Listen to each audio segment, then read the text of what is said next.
every Igbo culture is Igbo, which is to say that I like to put it, Igbo be Igbo.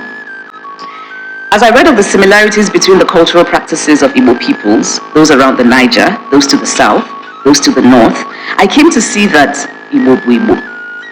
The contemporary distinctions we make today are not cultural identities, they are political identities. And political identities, especially those based on denial of cultural roots and ties, can often be limiting. So what today we call Delta Igbo, for example, is a political identity. It's not a cultural identity. Igbo bu Igbo. I am increasingly interested in cultural identities, perhaps because of my deep disappointment in our political leadership. But even those who believe in a political identity as being sort of the paramount thing must realize that a cultural identity will give rise to a more organic, more wholesome, and therefore more resilient political identity. Which, in other words, is my way of saying, Igbo, let us unite. Igbo in Delta, Igbo in Rivers, Igbo in Enugu, it's time for us to unite. I do not believe that people should be excluded from a cultural identity into which they have been born just because they do not speak the language, which is really a fault that is their parents rather than theirs.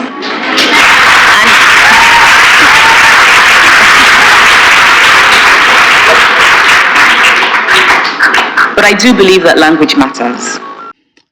I am more than excited with what I saw yesterday on Twitter Space. Chi, Anioma, and Darlene, God will bless you, girls. God will bless you. And a car daughter, you're a lioness. You should be our next Omo, representing the entire Eka and Anioma and Igbo in general, because you're a warrior. Thank you for hosting that Twitter space. It was wonderful. Thank you very much. I was so happy yesterday that the Wanke people and the car as a whole have started speaking of, despite what we saw about Obi of Agbo saying Agbo is Agbo, Agbo is not Obi, there's nothing like Ika.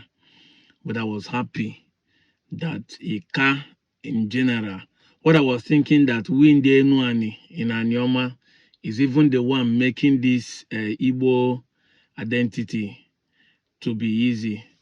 That is the Ika people that are making it, but I discovered that a lot of Ika youths are beginning to speak up. If you notice, I made a video concerning about Umune, the boy, who is asking that question, that why are we having the same thing and people are telling us who we are not. And it's so clear that Nigerians are the most wicked, devilish people you can ever see on earth. And I'm also happy that the Southeastern Igbos are not in conversation of what we are doing. Just imagine for a moment that what is happening in Ibanke now, or just imagine in a moment that any Southeastern person is the one setting camera, the one I'm doing, to talk about how we are Igbos. Hey, as I'm talking to you, with what happened in Ibanke, there would have been another war going on right now. There will be an ethnic reason. See, what the Fulani is doing will be small. Other tribes around the Igbos would have staged a war against the Igbos. That is what I just discovered yesterday. How these guys hate the people they call Igbos. And they also want to gaslight us. They also want to put it that what we are doing by saying that we are Igbo is creating hate for Igbos. As in, they want you to start, it's a psychological thing that when they say it, you say, oh boy, not true. This thing I'm saying is making people to hate the Igbo more. Why am I bringing hate to the Igbos? And it's also against the Igbos. Like, the Igbos, some Igbos will say, I better go. That's why some people in Igbos will come to my God and say, if they say they are not Igbo, leave them alone. We are okay with our 5 states because they gaslight you to believe that you need to stay at peace when you are already at war with them. Unknown to you, you're already at war. I said it yesterday in Twitter space. None of us is born before, none of us experienced civil war. Those that are on Twitter space, those are my fans following me, there are going to be 0.1% that experience civil war among the fans following me. whether it's on TikTok, whether it's on Facebook, whether it's on Twitter, whether it's anywhere, it's going to be 0.1%. The Igbos have been hated and killed, 3 millions of them. So how is it me that is getting hate for Igbos? Because now the people you hated, marginalized, subdued, our people are saying we are still with those people. We're with them. They're our brothers. You now want to hate us more for saying it. That's why I say Nigerians are the most wicked set of people we can ever see on the earth. It's not the white man who is a racist that is the bad guy. I swear, those guys that are calling you black monkeys and you think they hated you, no.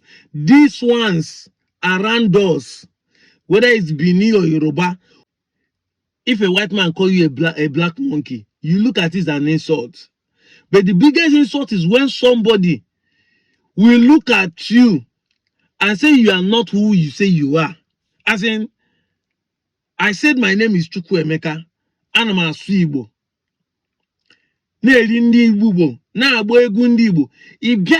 Another person will not have audacity to tell me that I'm not Igbo. As in, the F13, the boldness they will challenge you. Hey! But sometimes I don't really blame them. I blame ourselves. We the Aniomas, the Okwane, the Ndokwa, the Enuani people, the Cars, who have been quiet for long, who doesn't speak. And the truth is that we are doing it because our people think that it's a survival mode so that we'll fit into Nigeria. But Nigeria no let us fit into. Despite all the want peace to reign, has peace ever reigned? They are still marginalizing our people because we want to fit in, want peace to reign. Look at what happened in Ibanke. It's not because Ibanke people accepted to bear a name in Oge. The man has authority to sack all of their kings and be telling them that he's only one that is a king in the whole of that place in Benin. Imagine. The F13. Somebody will come and tell you, say, yesterday I just discovered on Twitter that they are not angry. They even know you are not Benin. These guys know that there's no runaway prince. Those stories are cook and buso. They knew that this place, now you people occupy here, you people are different from us. Just that they don't want you to accept that you are just a dialect or ethnic group in Igbo subgroup. They don't want you to accept. See, if you say you are Ika is Ika, they are happy with it. But once you say you are Ika and you are Igbo, war don't start. Ibanke people say we are Ibanke, they are happy with it. You for Ibanke. But once you say Ibanke is associated to Igbo, that we're just Igbo group, they just, and I think Nigerians don't understand when we say these things. Because it's one of the problems we are having when some people will now start saying that, but Igbo call this, Igbo call this, that. No, there's no Igbo anywhere. Nobody owns the Igbo. If you go to Igbo land, the way you have a Wanke is where they have Nsuka. They speak different dialects. That's the same way a Wanke speak different dialects in Igbo land. The way you have Eka speak different dialects in Delta. That's how the way Udi speak different dialects in Enugu. The way you have Enuani speak different Enuani dialects in Delta. That's the way you have Nkanu speak different dialects in Enugu. The way you have Ukwani speak different dialects in Delta. That's the way you have Amugo speak different dialects in Enugu. That's how it spread all across Igbo land. In Enuani, even me and Onitshubo person that is the same as a Chime does not speak exactly the same like that of Onitsholone. I don't speak the same exactly like that of Ezi. I don't speak the same exactly like that of Obio. There's a dialectical change. I don't speak the same with Asaba. I don't speak the same with Ibuzo. I don't speak the same with Ubuluku or with Ogwash, but we're all called Enuane. Anyone in dialect because there's similarity. But it changes from village to village. This is what you people don't understand. That's why that man was online saying, Obinna is not Ovunna. I've showed differences of how our people see or use word in different places. I've showed it. My name is Chukwuemeke, spelled with E. That does not mean that it's different from Chukwuemeka in Anambra, which is Ojuku. It's the same thing. It's the same thing. There's no difference between Chinedu in Delta and that Chinedu in Abia. You will not allow a political gradation, like Chimamanda said, to be separating people. You guys are happy for us to deny our heritage. What a wicked world we are living in. Mostly in Nigeria, you guys are witchcrafts. Working in the daytime. You guys are happy that we deny Igbo. What do you gain? That's my question.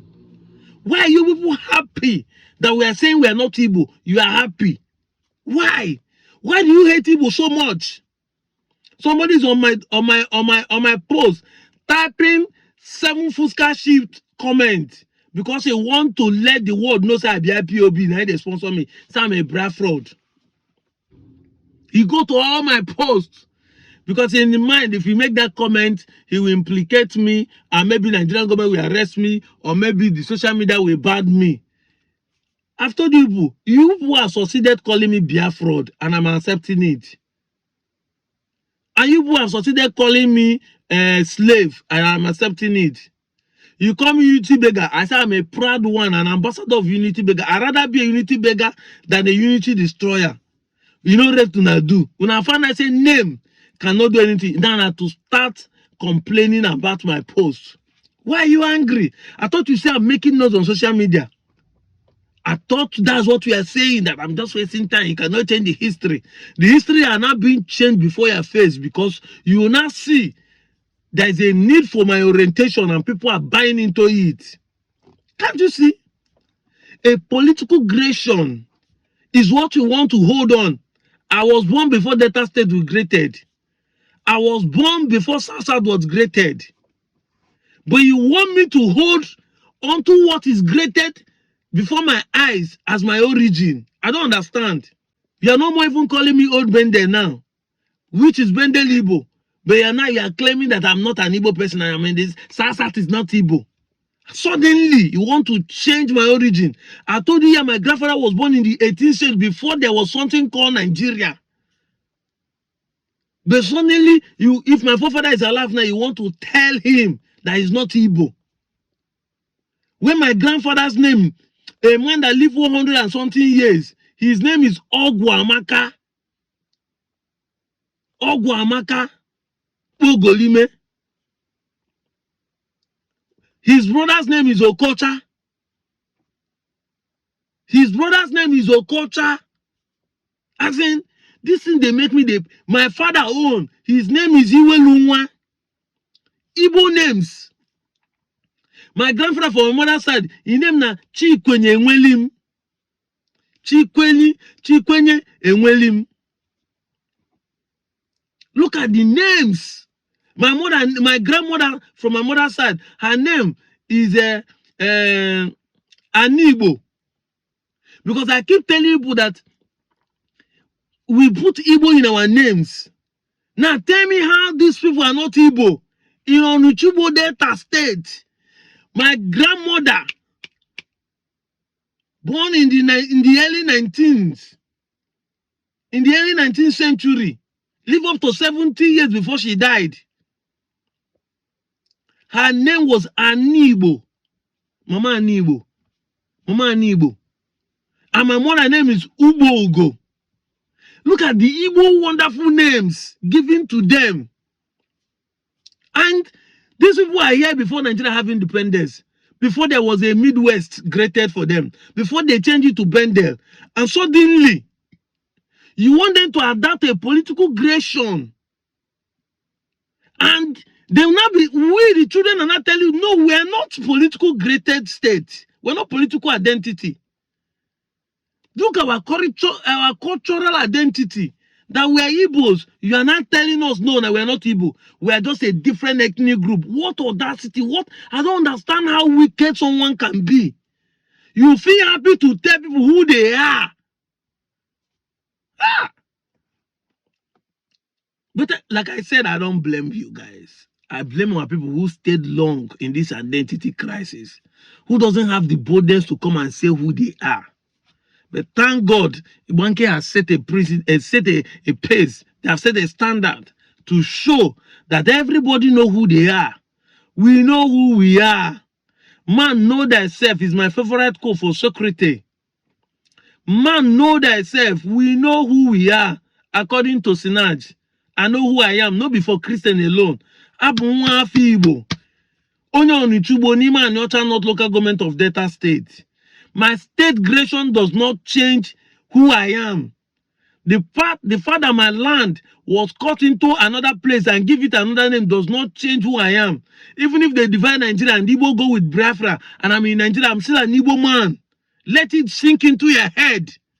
You can continue to marginalize me because that time I will be a minority. But that doesn't take a fact away that I'm an Igbo man. And that does not mean that I migrated to that place. I own that land for more than 2,000 years. And that's why the British government recorded that we are very resistant when they came. Our forefathers fought them for 31 good years. This Elumelu where they hear today that own UBA, go and check. His father was among those, their grandfather was among those who withhold the British government in Aye Kumeku for 31 years. Go and study. You know, go school. School na scam. But you have good phone. You cannot even browse. You come online to be spitting rubbish, carrying wickedness in your head. The thing just you carry on for head, but you hate the Igbo so much, but you don't want them to go. You hate them so much. You hate the Igbo so much, but you don't want them to go. As you hate them so much, you should have been happy that people are identifying with this. And you'll be the one to come online and be saying Igbo don't love themselves. Now Igbos are showing, we the Igbos in that are saying that we love our Igbo brothers. Yes, call them any name you want to call them wicked, call them ritualists. We don't care. We want to join them. You are not hating us more. That shows that something is wrong. You are the one that is wicked. And I need to tell you this morning, all of you that are against Igbo are the most wicked people we have ever seen in the entire world. This is the highest of the wickedness any man can ever experience. Igbo don't love themselves. Igbos are this. Igbos are that. Somebody now said, I want to associate with those ones that you say they're wicked. You just started hating me immediately. Then the next thing you start gaslighting me that I'm creating more hatred for the Igbos. Before, uncle, was I the one who made you people kill them in the Civil War? Was I the one who made you people kill them before Nigeria independence? No, tell me how what I'm saying now is creating hatred for the Igbos. I'm out of here, Joe.